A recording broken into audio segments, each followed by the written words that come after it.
Today was the first run back since my surgery, and here's how it went.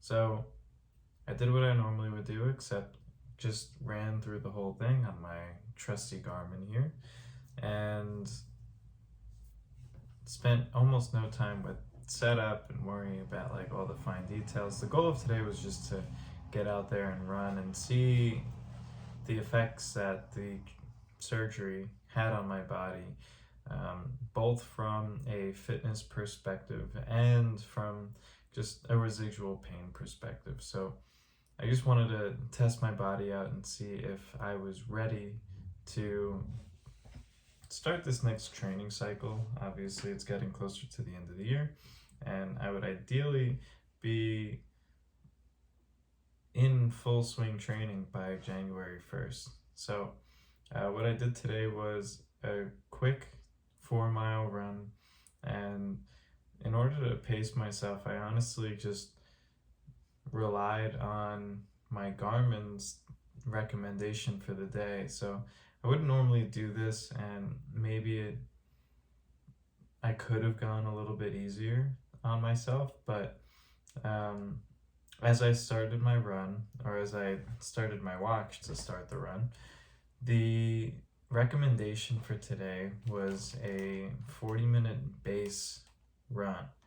Now, I knew approaching this run that my cardio base wouldn't be where it was just before the surgery, because obviously I haven't done really any cardio at all over the past 2 weeks. Now, I probably didn't lose overall fitness, but definitely out of conditioning, which, maybe I should make a whole video on the difference between fitness and conditioning. But so the Garmin recommended an average pace of about 10:10 throughout the whole 40-minute run, and that being a little bit quick for my current level of conditioning, I just decided to go for it and see how my body responded to the pace. So it was a cold, rainy night, and my body, warmed up pretty quickly. Nothing to complain about there. I started out at the pace that I was aiming at, so the 10:10, and I was using my Hoka Cliftons, just my daily runners, to fully commit to this not being a major effort day. But for some reason, the route that I chose was extremely hilly, and it's really, since I moved to this new apartment, the only route that I know if I'm not going to be doing a very long day and I'm not going to be running in the daylight, because I live right by a trail and it's like perfect for these types of runs as long as it's light out. Like, I'm not trying to run into the woods and get killed just for my 4-mile test run. But the hilly route ended up being okay. I held the exact pace that I wanted to hold, pretty much like right at 10. And, it was tough. It was tough. My heart rate, my average heart rate was probably like 170 Garmin reading, which isn't always the most accurate. That's why I always have a chest strap. It's a bit more accurate, but it felt hard. It felt like this was the kind of effort that I was putting out today. So all in all, it was a great sign. I had no pain, just this conditioning that I know that I have to come back from, which is not a problem. And I'm happy to say that I felt fine. I felt great. I pushed it. My VO2 max technically went up over the past 2 weeks.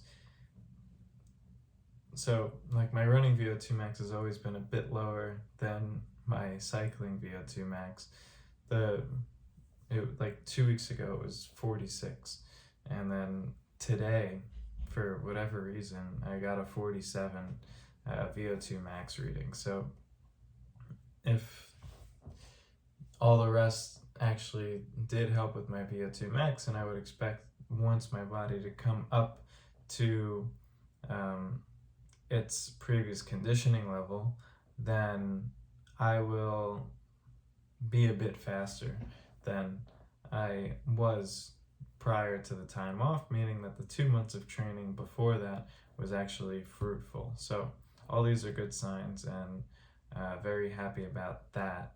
And that's really my training. I got back, I did about 15-20 minutes of yoga. I had a bit of like GI distress, I think because of my diet lately. Hasn't exactly been on point, so I felt like I just had like a bubble of gas inside of me that I just kind of ran through the pain on. And like that's the whole training update. And then I get to come back to this beautiful girl, which I'm not sure if many of you like to name your bikes, but maybe I should brainstorm some names for the bike if you have any fine ideas. But it's looking like I may have to set up the old lady back there, so that I can actually do some training rides. I think I got a little bit too excited when I started taking it apart and breaking it down, because I could still use that for the next, I want to say 2 to 3 weeks before this cassette comes in. For those of you who don't know, and I can also make a whole nother video on this because it's just like a boatload of information, but when you have a nice new road bike, tri bike like this, which just feels great to hold actually, the cassettes that you might be used to riding with on your trainer vary bike to bike, and different bikes have different gear ratios that you can select between as you're riding, and that's what you're shifting on when you press these buttons right here.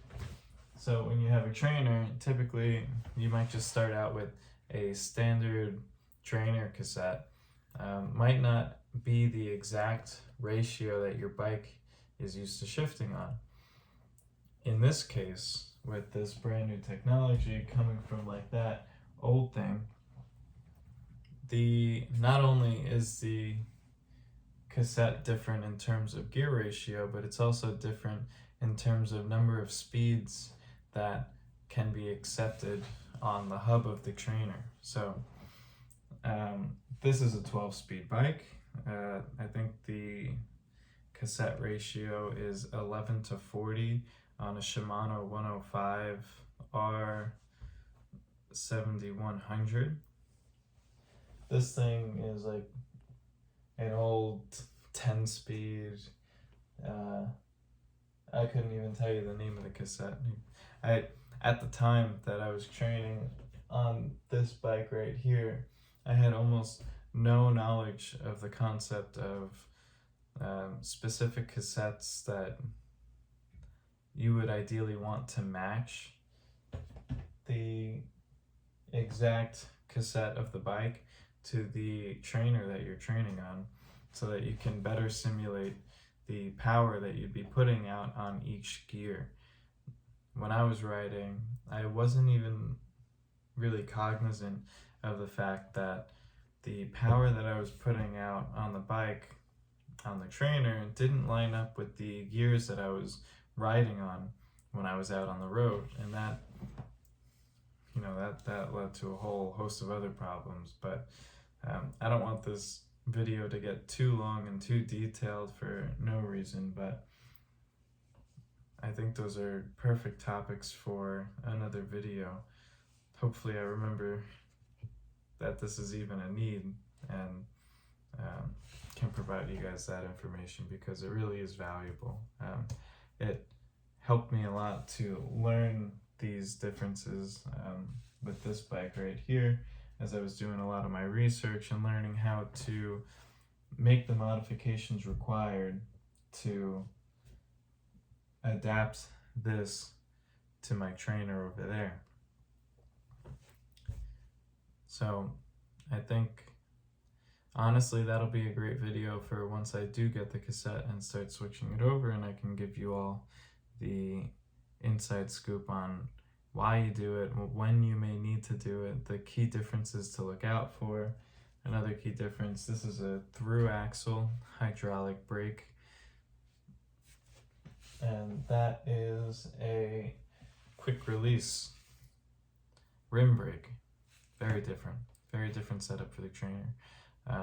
But that's about all I want to share today.